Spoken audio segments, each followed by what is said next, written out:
च हनुमत्स्मरणात् भवेत्।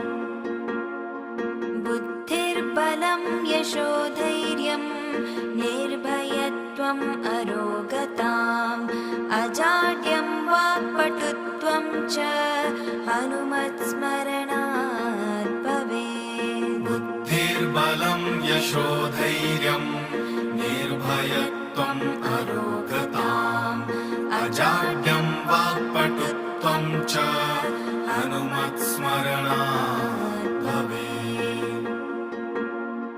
बुद्धिर्बलं यशोधैर्यं निर्भयत्वम् अरोगताम् अजाड्यं वाक्पटुत्वं च हनुमत्स्मरणात्